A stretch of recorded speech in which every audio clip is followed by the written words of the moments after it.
Hello, this is Peter Combs from Bidamount.com, and today is Friday, March 24th, 2017. And spring is upon us here. And as always, we'll take a look back at how things did on eBay last week, talk about a few things, and we're going to talk about the Sotheby sale coming up. There's a bunch of them coming up in Hong Kong in the first week of April. I think they've got 11 auction catalogs out for it. There's some great things.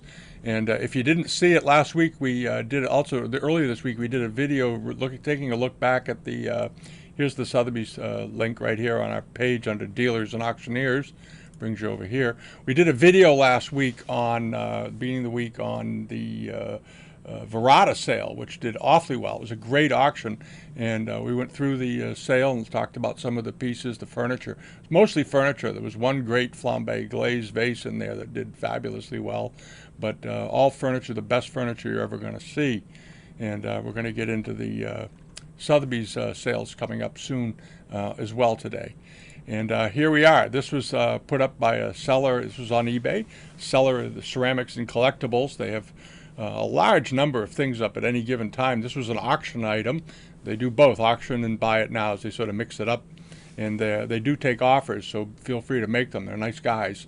This was a 8-inch 1 Li dish that they had. Beautiful. I liked it because it had nice dark blue colors and classical form. It was in very good shape. No cracks, no repairs, minor fritting on the rim, typical of these. And I'm going to take a look at the back of it with you. There it is. Very typical back. 1 Li and cracked dishes, so forth. The backs of them tend to be sort of quickly decorated. This one, the artist was doing sort of a lotus petal bit. And nice looking typical foot with some crazing and minor imperfections there on the bottom. Pretty typical. And but pretty plate, very pretty plate. And it brought a fair price, $358. Nice addition to somebody's collection. Good looking example. And moving along to this Famille Rose plate, mid-19th century or so. And what was interesting about it was that, as you know, Famille Rose export plates usually don't have script on them or calligraphy. This one did. And as those of you who watch these videos know, I'm a fan of horse. I love paintings with Chinese horses in it. Love the facial expressions. This one had a horse on it. Nice piece, had minor enamel wear. I looked it over pretty carefully, and it went very reasonably, $135 with free expedited shipping here in the United States. So somebody got a good buy on that. Plates are great. You can do whole walls with them, and you can often buy them pretty reasonably. And they had this seller. This was Ira's 62. It's a seller I've not seen before. He's been active on eBay quite a while, but doesn't sell much porcelain Chinese stuff. This was a nice Kangxi incense burner bowl right here. It was a good one, beautifully decorated, nice example. It had a chip, as I recall, on the foot. There's the bottom of it. That's very much a Kangxi foot, what you want to see with this double foot rim on the bottom, the double foot ring. They generally were only done in the Kangxi period on these types of bowls. There's the chip out of the foot. And despite the chip, it still did very well. It brought $6,219. And then he also had up this. He must have gotten into a collection of some kind. Was this very classic Kangxi incense burner, another one with aquatic plants or flowers on it, and the precious objects around the underside of the rim, which you see on these. We've had a number of these over the years, and they're always fairly much the same. And but a nice looking foot. There you see that nice sharp edge on the foot. And here's the inside of the foot rim here with these little black dots here and there. But a nice example. It brought a fairly reasonable price, $2,275. In the past, these have brought upwards of $3,000 to $4,000, $5,000. So I think somebody got a good buy. He's not a well-known Asian antique seller, so maybe some folks missed it. And we had this teapot. This is a nice teapot done by a Shanghai silversmith. This seller is a friend of mine. Actually, he deals largely in carpets, rare carpets. But he had this with apple blossoms on it. A nice piece. There's the maker's mark on the bottom. And it had a dent in it right here. Quick thing about little dents on silver. If you get a piece of silver you like, just take it down to your local silversmith. They can usually work these dents out pretty easily. It's not a big deal to fix, and you never know they were even there. And this one did well. It brought $1,591. By Luen Wu. He had a spittoon on here last week by the same guy. Rarer form, brought a bit more money, but nice example. And this sold. This was a very attractive, sort of large, 12 inches by 12 inch carved and polished soapstone group. Most soapstone is not particularly well carved that you encounter. This is a very nice set. Probably early 20th century, but very well finished, nice detail in the eyes. The carver used some pigments to highlight, embellish on it, and nice looking stand, very classic stand for these. And it did well. It brought $281, but nobody overpaid for it. I think those are a bit undervalued in the market if you find nice ones. We're going to come up on a nice one that's still, that closes, I think, on Sunday. It's at the end of this video, toward the end. And then we had the wall pocket. Wall pockets are always popular among collectors. There are collectors who collect only wall pockets, sort of like snuff bottle or teapot collectors. This was a good one. Late 19th century example. Very well done with its, here's the back of it. There it is with its original back and bracket. Pretty typical of what you see. Sometimes they had these and the original ones got damaged or lost and they replaced them. But this was a good one. And it brought $938. So someone got a good wall pocket to add to their collection. And there was this. Now the seller on this was kind of funny. He said it's 19th century Republican period. I think he was a little confused on the dates. It is a Republican plaque, pretty clearly, but I don't think maybe he doesn't know when the Republican period began. Not a big deal. But this was a very nice plaque, well done. There's a closer shot of it. Some very attractive running script on it with a good sharp seal of a figure seated beneath a tree having his pipe. Very typical. And there's a picture of the mark. Good little plaque. And it brought $709.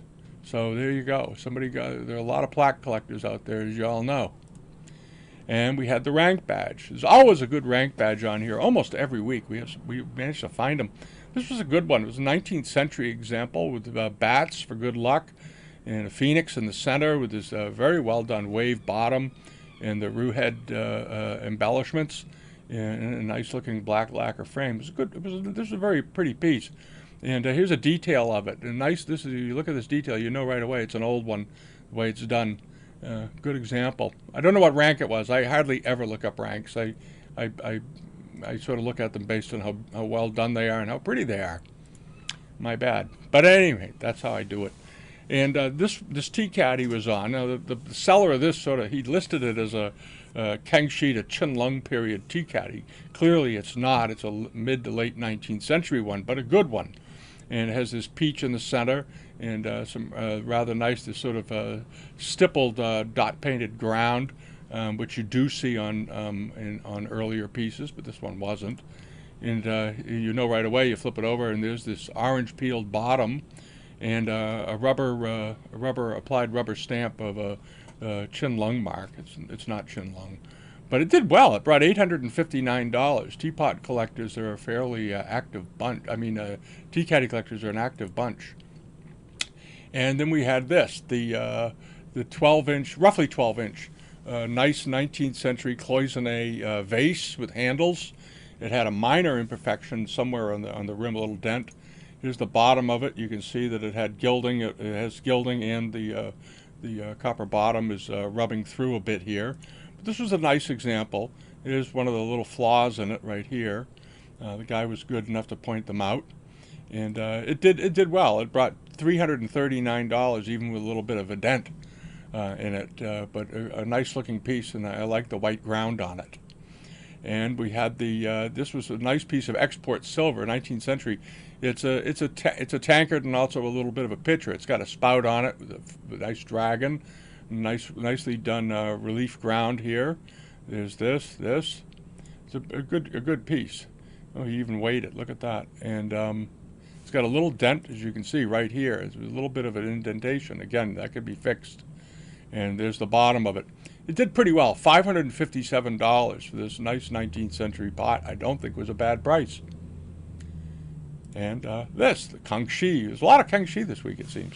This is a very attractive Kangxi covered beaker. It was a good size. I think it was about 9 inches tall. Had a nice taper to it, and beautifully decorated. Very, very fluid. And it was in wonderful shape. Had a couple of minor nicks around the rim, but that was it. It was a good piece.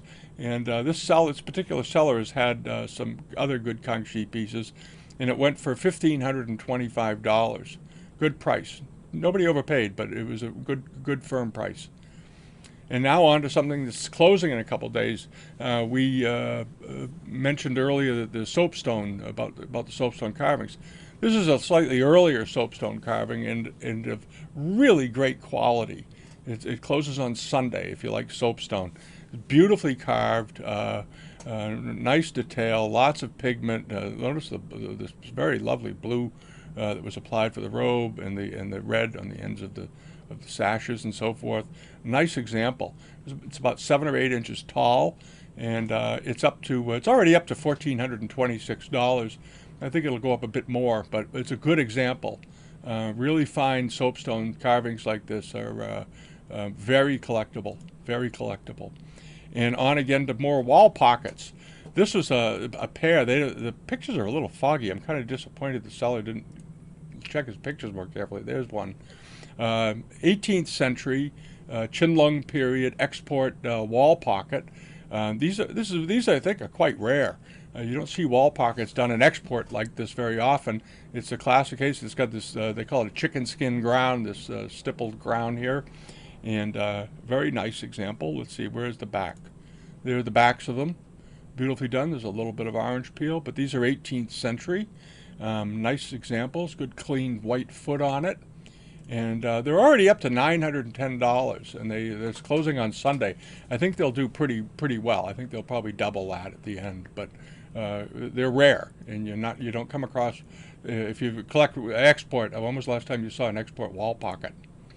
And this is something we're selling, but I wanted to share it. It's a very lovely. It came from a good collection that we actually purchased. Nice Kangxi lotus form teapot. And we have some Kangxi plates and so forth up. There it is. These are some of the other pieces, but it's a very attractive little Kangxi pot, and it ends on Sunday also.